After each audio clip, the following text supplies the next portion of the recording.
In 1983, the Occupational Safety and Health Administration, or OSHA, published their Hazard Communication Standard. This important standard was often referred to as the Employee Right to Know Standard because it was developed to ensure that workers had access to information and training about the hazards of the chemicals and products they were exposed to at work. One of the major requirements of OSHA's HazCom standard was for manufacturers and distributors of hazardous products to develop and make available material safety data sheets for their products. But while the OSHA standard mandated very specific health and safety information about the products be provided on the material safety data sheets, HazCom was a performance-based standard, meaning there was no specific format that had to be utilized by the manufacturers and distributors when developing their MSDS, nor were there any standardized hazard ratings or precautions. As a result, MSDSs took on all shapes and forms, in part because manufacturers and distributors used different formats as they prepared these documents. As you can imagine, that led to a lot of frustration among workers. Eventually, it was determined that the OSHA HazCom standard, as written, was not meeting its original intent, which was to help employees know exactly what they were working with, how it could harm them, and most importantly, how to protect themselves. So, in 2012, OSHA revised their hazard communication standard and did away with the requirements for material safety data sheets. Now, manufacturers and distributors of hazardous chemicals and products will have to start providing a new informational document called a Safety Data Sheet, or SDS. While the information contained on new safety data sheets is very similar to that appearing on the old MSDSs, the information will now have to follow a specific format and order. There is also a standardized hazard classification system that must be utilized on all SDSs to convey information about the physical and health-related hazards associated with that product. And the revised HazCom standard now requires that employers train their employees on how to read and understand the new GHS Safety Data Sheet format. So the standard changed from Employee Right to Know to Employee Right to Understand. As part of the revision to their HazCom standard, OSHA adopted the GHS formatting requirements for safety data sheets. GHS stands for the Globally Harmonized System of Classification and Labeling of Chemicals. The GHS is a standardized system, meaning there will be consistency in the information appearing in safety data sheets. This system was developed by the United Nations, which means that once fully adopted and implemented, safety data sheets for products from around the world will be prepared in a standardized format, which is important in our global economy. In the new format, all safety data sheets will be broken down into 16 separate sections. The sections will always have the same titles and will always appear in the same order. Now let's take a look at the information that must appear on GHS compliant safety data sheets, starting with Section 1. Section 1 on safety data sheets is titled Identification. This is where you will find the name of the product as it appears on the container label, and in some cases applicable synonyms or chemical classification codes used for the product. You will also find supplier information, including the name of the manufacturer or distributor of the product, their address, and emergency contact number. And on some safety data sheets you may see supplemental information about the product, such as the intended use for the product, directions for its use, and possibly an expiration date. All this information must match that appearing on the container label. The second section of a safety data sheet is titled Hazard Identification. Here you will find the GHS hazard classifications for the product, including those for each health hazard and physical hazard, and their individual ratings in applicable hazard categories.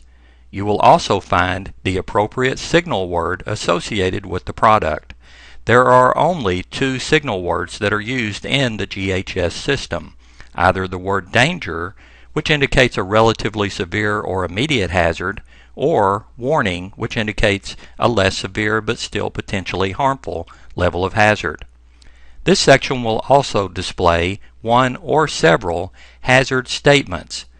Statements such as these 2 examples give employees a quick warning about what hazards are associated with the product and differ according to the classification and categories of hazards presented by the product.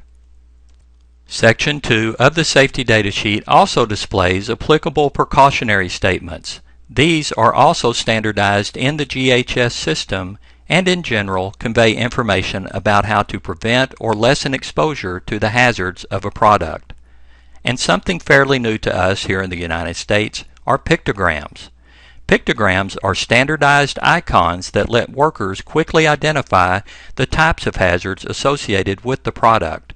There are 8 different pictograms for the health and safety hazards covered in the GHS system. A more detailed explanation of hazard statements, precautionary statements, and pictograms is provided on our online tutorial titled GHS Labeling Requirements, which is also available for free on our website. And last but not least, information about any unclassified hazards that are not covered in the GHS system, such as combustible dust, will be provided in this section. Section 3 of Safety Data Sheets, titled Composition and Information on Ingredients, identifies chemicals contained in the product. This could be a single ingredient for a pure substance, or 2 or more ingredients if the product is a mixture or contains impurities or stabilizers that contribute to the hazards of a product. You will also find the common name and any synonyms that may be used for the product, as well as the applicable Chemical Abstracts Services or CAS number. When the product is a mixture of hazardous chemicals, the safety data sheet will also list the concentration of all ingredients which are classified as hazards, expressed in either percentages or ranges by weight. And for chemicals where a trade secret is claimed, there will be a statement that the specific chemical identity and or its composition have been withheld as a trade secret. Section 4 on a safety data sheet describes the initial first aid measures that should be administered by responders to anyone who has experienced a chemical exposure. This information includes a list of aid for different routes of exposure, such as contact with eyes or skin, inhalation, or ingestion. Also included will be a description of the most common symptoms of overexposure, including those which are acute or delayed, and recommendations for immediate medical care and special treatment that may be needed in some severe cases. Section 5 provides the manufacturer's recommendations for fighting a fire that involves their product. Here you will find a recommendation for the most suitable type of equipment for extinguishing a fire involving the product, as well as information about extinguishers that are not appropriate for use. You will also find details about specific hazards that may develop when the product is involved in a fire, as well as hazardous byproducts that may be generated during the combustion of the chemical. And in some cases, you may see recommendations for special protective equipment or precautions to be utilized by fire brigades or firefighters. Section 6 of the safety data sheet provides the manufacturer's recommendations for responding to spills, leaks, or accidental releases of their product. This could include response measures for containment and cleanup methods to be used to prevent or minimize exposure for response personnel. This may include specific recommendations for protecting personnel involved in the response from specific hazards, such as sources of ignition or lack of ventilation, recommended personal protective equipment to prevent personnel from being contaminated during the response, and emergency procedures, including instructions for evacuation of response personnel when needed, as well as others located nearby. Section 7 will provide information pertinent to safe handling and conditions for safe storage of the product. The required information consists of precautions for safe handling to prevent or minimize the release of the chemical into the environment, to prevent exposure or contamination for personnel handling the product, and recommended hygiene practices, for example, prohibitions against smoking, eating, or drinking in or near areas where the product is being handled. And when the product is being stored, there may be a need to avoid certain incompatible materials or agents such as high heat or water that might cause the product to react. Section 8 of the Safety Data Sheet, titled Exposure Controls and Personal Protection, lists the OSHA permissible exposure limits, or PELs, for the chemical or chemicals contained in the product. These mandatory limits dictate when it will be necessary to utilize controls such as ventilation systems or respiratory protection devices to protect workers from the ill effects of overexposure to the chemical. There may also be listings for voluntary threshold limit values, or TLVs, established by the American Conference of Governmental Industrial Hygienists, or similar limits recommended by other groups. This section will also list appropriate engineering controls, where applicable, such as recommendations for exhaust ventilation systems or enclosures to contain emissions. And, of utmost importance, you will find the manufacturer's recommendations for personal protective equipment, or PPE, including any special requirements for providing certain types of PPE, such as respirators, goggles, or gloves. Section 9 of the Safety Data Sheet identifies all applicable physical and chemical properties associated with the product. While most workers may not care about this type of information, safety managers and engineers may have a need to know about specific information on the product, including but not limited to: what does it smell like? What does it look like? At what temperature does the product freeze or boil? They may also need to know at what temperature the product emits enough vapors to catch on fire or cause an explosion. How much vapor must be present at the point of ignition to burn or cause an explosion, and are the vapors heavier than air or lighter? And when dealing with corrosive products, it may be necessary to know the pH of the chemical. Section 10 of a safety data sheet is titled Stability and Reactivity. Here you will find important information identifying any other materials which may be incompatible with the product, as well as any conditions to avoid during storage or handling, such as temperature extremes, shock, and static discharge. There will also be information about any conditions that could cause the chemical to react or polymerize, as this could cause the product to release excessive pressure or heat, or create decomposition products that could be harmful to exposed workers. And when applicable, this section will also provide information about stabilizers that may be needed to maintain stability of the product. Section 11, titled Toxicological Information, lists the known routes of exposure the chemical can use to get into your system, including inhalation, ingestion, and skin and eye contact. Also listed are the effects of exposure to the product, which include acute and chronic effects, applicable target organ effects, and a description of symptoms associated with overexposure to the product. There will also be specific measures of toxicity where applicable, such as LD50. That is the estimated amount of a substance expected to kill half of exposed test animals in a single dose. And if a chemical is listed as an actual or potential carcinogen, that information will be provided in this section too.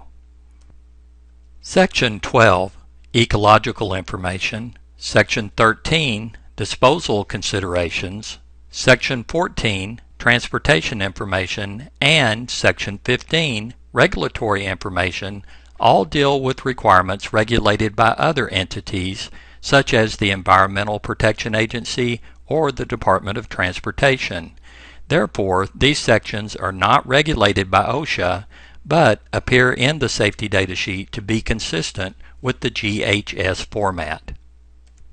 And finally, Section 16 of Safety Data Sheets, titled Other Information, lists details such as the date the safety data sheet was prepared, if this is the original version issued or a revised version, and in some cases an overview of any changes that were made during the last revision.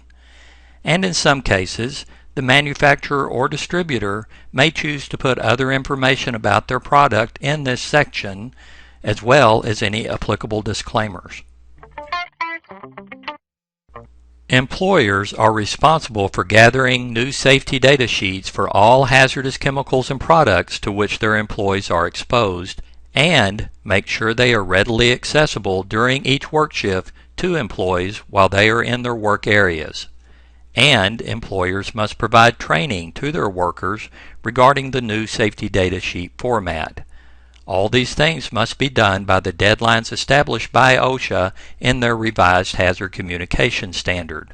Speaking of deadlines, here is an overview of some very important dates. The revised Hazard Communication Standard, which requires the use of GHS compliant safety data sheets, was published on March 24, 2012. Manufacturers and distributors of hazardous chemicals and products have until June 1st of 2015 to begin distribution of the new safety data sheets. However, many of them have already started providing safety data sheets that meet the new format or will do so long before the due date. Therefore, OSHA requires employers to get a head start and begin training all their workers on how to read and understand the new safety data sheets, and they have until December 1st of 2013 to get that training complete. And on a related note, employers must also update their written hazard communication programs to reflect the changes brought about by the adoption of the GHS system of labeling and hazard classification. So in review, the revised OSHA Hazard Communication Standard, which has the goal of making sure employees understand what hazardous chemicals and products are in the workplace and how to work safely with and around those items, requires GHS compliant safety data sheets be developed and provided for all hazardous chemicals and products. These safety data sheets are standardized in format, will always be comprised of 16 sections that appear in the same order, and provide standardized warnings and precautions applicable to the product. Also, employers must provide training for affected workers so they can find and understand the information that appears on safety data sheets. If you have any questions about the GHS format for safety data sheets or about the hazards of any of the products you work with, contact your employer safety representative or feel free to contact the safety professionals at OSHA Training Services through our website.